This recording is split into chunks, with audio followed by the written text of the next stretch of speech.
Já parou para pensar o quão perto você está de ultrapassar os limites da sua moralidade e de quebrar os seus próprios princípios? Eu tô quase sempre muito próximo de sair e bater em alguém por causa que eu leio notícia e ler notícia é um gatilho mental pra sentir raiva e bater em alguém. Você conhece a linha que separa um cidadão bem-intencionado de um perturbado monstro à espreita na sociedade? A maioria das pessoas diz que o monstro, o perturbado, é quem pensa diferente. Eu acho isso uma bobagem enorme. Imagine-se sentado à sua mesa, vivendo a monotonia do dia a dia e de repente se ver em uma situação em que regras de decência já não se aplicam. Você ainda seria a pessoa justa que acredita ser?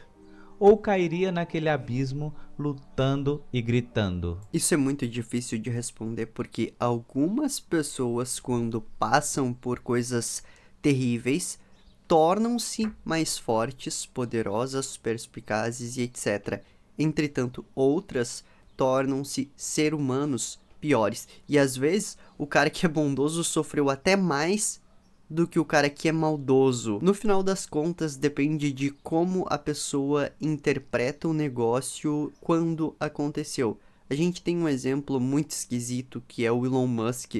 Quando o pai dele tratava ele de forma autoritária, ele ficava irritado com isso. Hoje em dia, o Elon Musk é descrito como um cara que trata seus funcionários de maneira autoritária. No entanto, por alguma razão do universo, ele arranja briga com líderes políticos que são vistos como autoritários e briga com os caras como se ele estivesse lutando contra o pai de alguma forma. Ele é o Elon Musk e mesmo assim não consegue fugir de certos problemas. Ninguém, na verdade, consegue fugir dos seus próprios problemas. É uma coisa bizarra da humanidade apontar os defeitos e os problemas dos outros e dizer: hahaha, se fosse eu lidaria muito bem.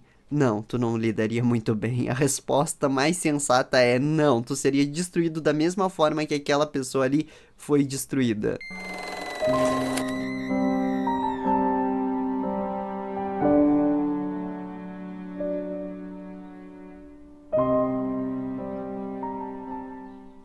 Saudações, meus caros colegas. Aqui quem fala é o seu amigo confiável do Atalho da Sabedoria. E hoje vamos mergulhar. Para encontrar esse vídeo e o canal, eu recomendo que vocês se inscrevam, deixem like lá, cliquem aqui na descrição. Na descrição vai ter o link do vídeo e o link do canal, tá?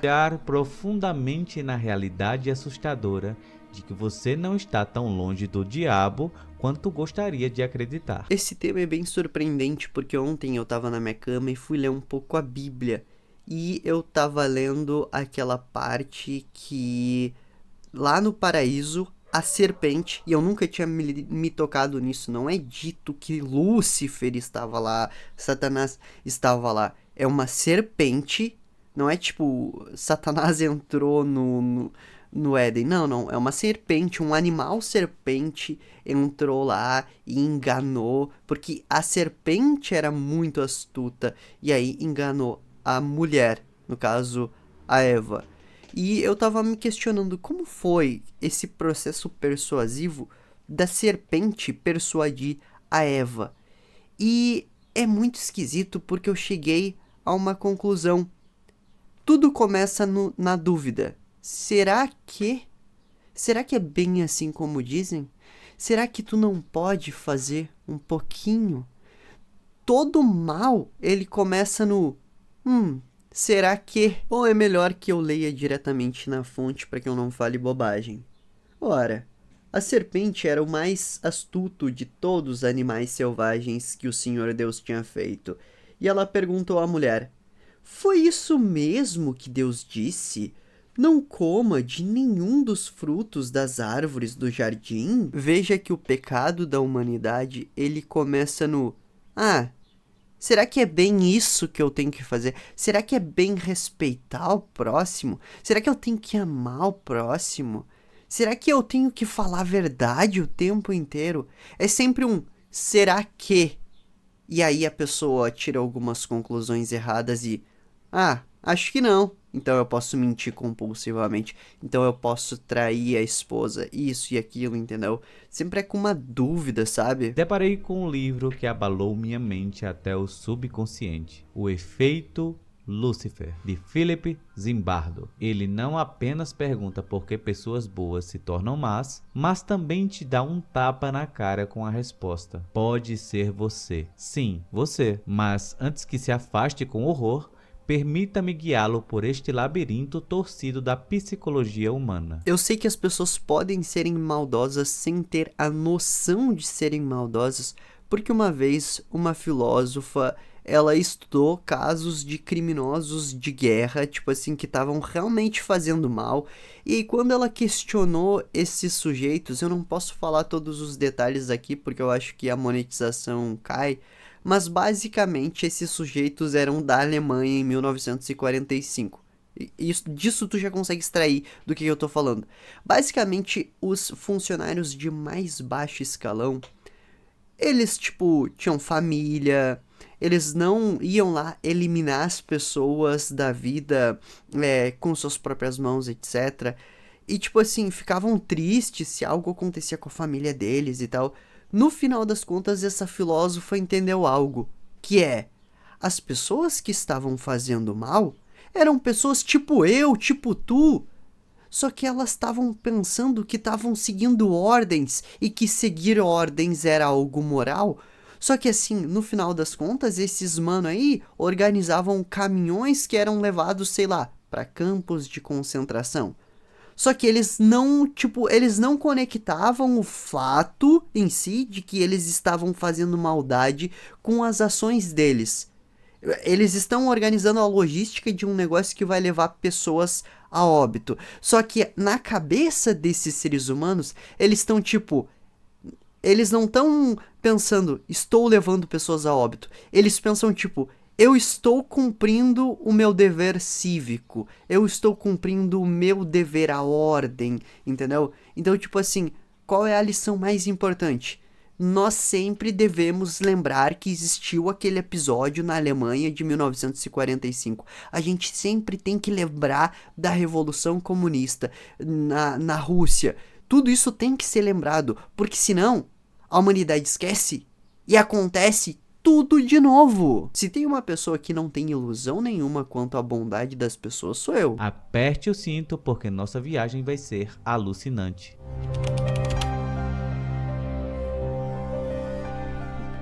Comecemos com um questionamento sobre a sua autoimagem.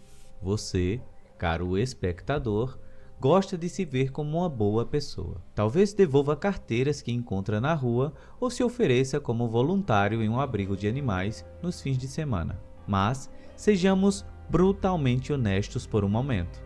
Já pegou algo que não era seu só porque sabia que não seria descoberto? Como uma caneta no escritório ou sinal de Wi-Fi do vizinho? Há uma razão para eu perguntar. Zimbardo, em sua análise perturbadora, deixa claro que o mal não é uma força distante e abstrata. É uma ladeira escorregadia que começa com pequenos e aparentemente insignificantes transgressões. Eu não conheço Zimbardo, mas ele parece estar de acordo com o que eu pensei. Imagina uma pequena transgressão mental. Será que eu tenho que ser bondoso mesmo? Será que eu tenho que, sei lá, lutar pelo bem da humanidade? Esse será que?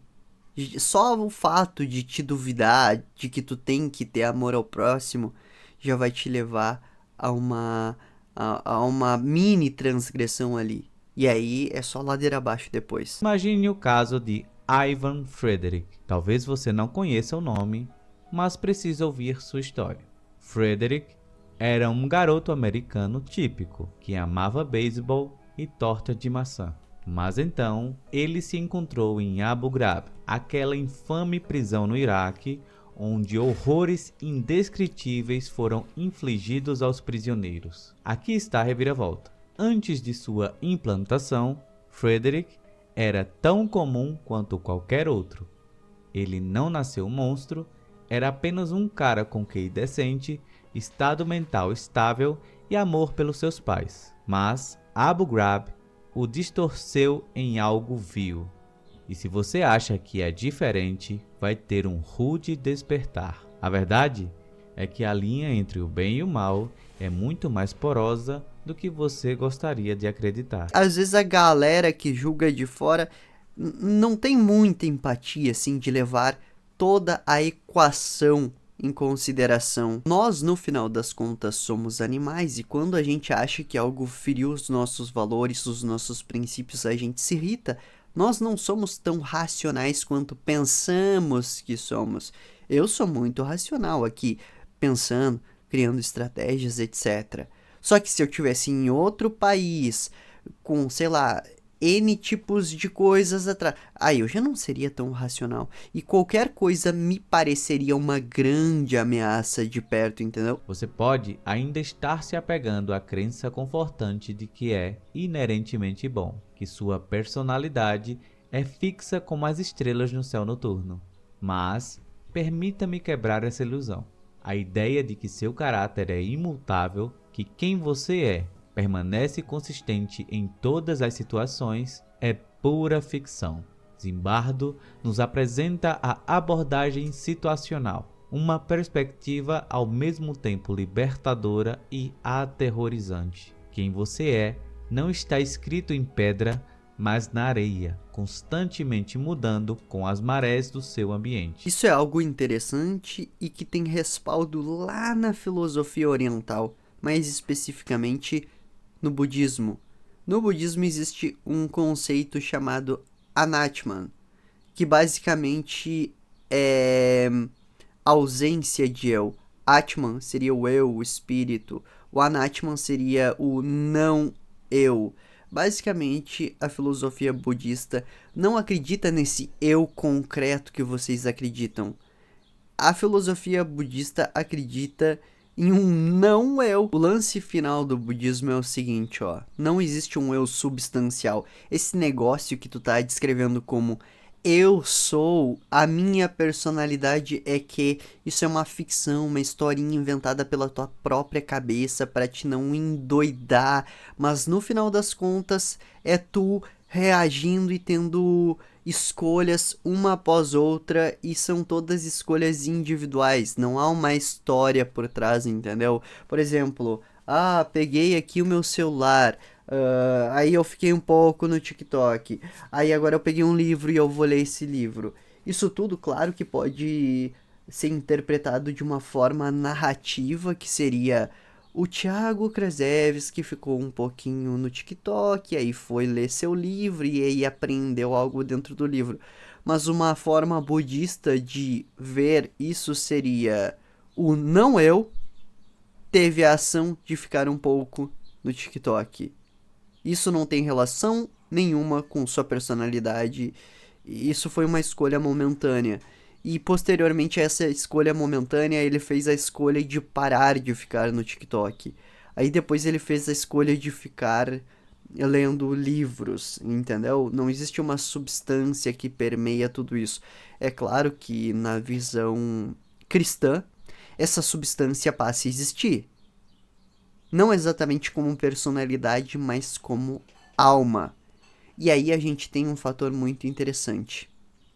No cristianismo a gente tem a alma é o que conecta os sucessivos momentos. Se tu pegar, por exemplo, todo o teu corpo, ele muda todos os átomos a cada 4, 5, 10 meses, ou seja, a cada 10 meses tu tem um corpo totalmente novo, mas não só tu, toda a humanidade. Eu daqui a 10 meses serei um novo eu, com átomos totalmente diferentes. O teu pai, a tua mãe, todo mundo meio que mudou. E só que estranhamente, mesmo que todo mundo tenha mudado todos os átomos, todo mundo se reconhece como se não tivesse mudado os átomos. Isso é bizarro, porque é a mesma voz, é a mesma personalidade, as lembranças em comum. Então, meio que no cristianismo a substância é a alma. E aí existe também uma teoria chamada teoria do campo morfogenético. Existe um biólogo que ficou de queixo caído, tipo, meu Deus, como assim que existe memória? Como assim que essas certas informações como uma personalidade constante existe? E aí, o campo morfogenético do Rupert Sheldrake seria basicamente um campo de informações invisível que a gente não tem acesso, mas que existe e que pode estar, sei lá, além do espaço-tempo. É um campo de informações invisível que contém a nossa personalidade, esse tipo de coisa relacionado ao abstratismo do eu, mas que é identificado e padronizado pelas pessoas, sabe? Pense nisso. Você age da mesma forma perto de seus amigos e na frente de uma criança? Impossível fazer isso. A gente não age igual com a nossa namorada, com o nosso melhor amigo, com a nossa mãe, com o nosso pai. É sempre formas distintas de tratamento. Claro que não. Vamos imaginar você participando do experimento de Milgram, aquele estudo icônico e profundamente perturbador sobre o comportamento humano, onde você, como professor, administra choques elétricos cada vez mais dolorosos a um aluno a cada erro que ele comete. Os choques começam leves, mas logo atingem níveis letais de 450 volts. O aluno grita, implora para parar, mas você continua. Por quê? Porque um homem de jaleco disse para você continuar. Nesta situação, impressionantes 65% dos participantes, pessoas comuns, como você, entregam a voltagem máxima. Eles não... Viu só? É sobre isso que eu tava falando da Alemanha de 1945. Tem gente que, por estar seguindo uma ordem, é capaz de ir até os confins do universo para fazer uma besteira e pensar que fazer essa besteira não tem relação nenhuma com sua moralidade, pois está apenas seguindo uma ordem.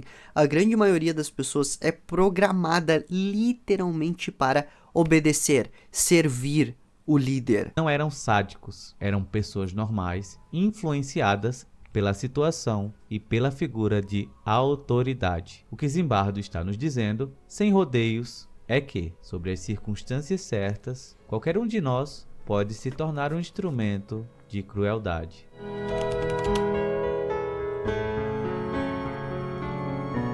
Se você ainda está comigo, vamos nos aprofundar ainda mais. Zimbardo não apenas falou, ele fez. Conduziu um dos experimentos psicológicos mais polêmicos da história, o experimento da prisão de Stanford. Imagine uma faculdade onde 24 estudantes, todos limpos, de classe média e psicologicamente saudáveis, são lançados em uma prisão simulada. Metade é aleatoriamente designada como guardas, a outra metade prisioneiros. Os guardas recebem uniformes, bastões e óculos de sol espelhados, que escondem seus olhos e, por extensão, sua humanidade. Os prisioneiros são despidos, despojados de seus nomes e transformados em números. Não demora para que este teatro psicológico evolua para um pesadelo completo. Os guardas, esses caras normais e decentes, começam a saborear seu poder, forçando os prisioneiros a urinar em baldes, a se despirem, a serem trancados em armários escuros como punição. Um guarda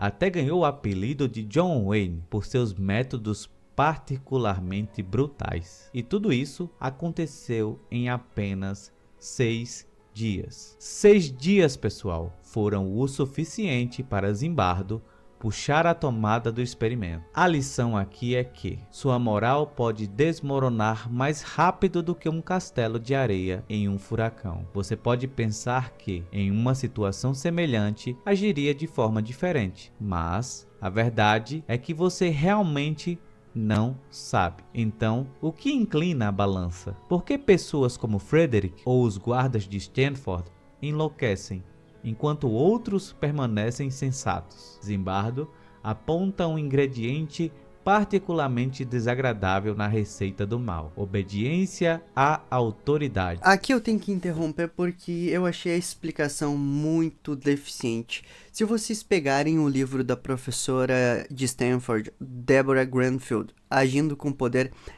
ela faz uma análise desse experimento do Zimbardo, só que assim, a conclusão dela, por ela ser uma estudante dos papéis de teatro e etc., a conclusão dela é muito, muito distinta sobre por que os guardas se tornaram pessoas malévolas.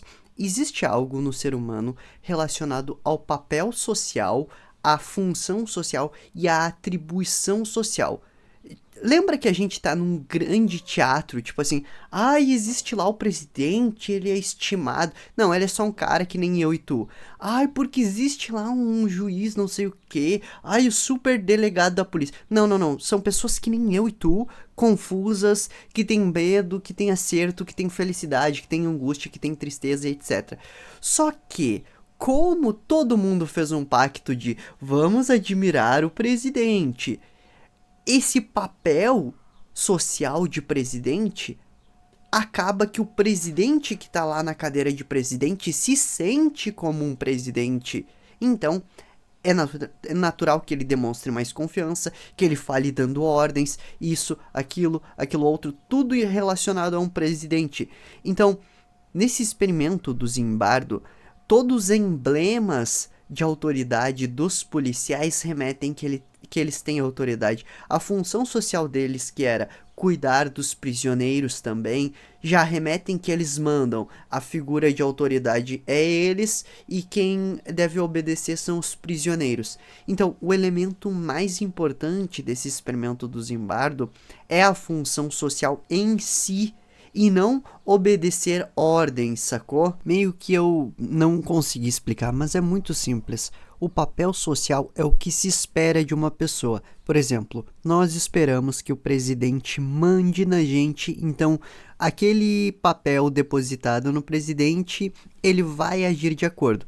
Nós esperamos que os policiais façam correção nos maldosos, então eles vão agir de acordo.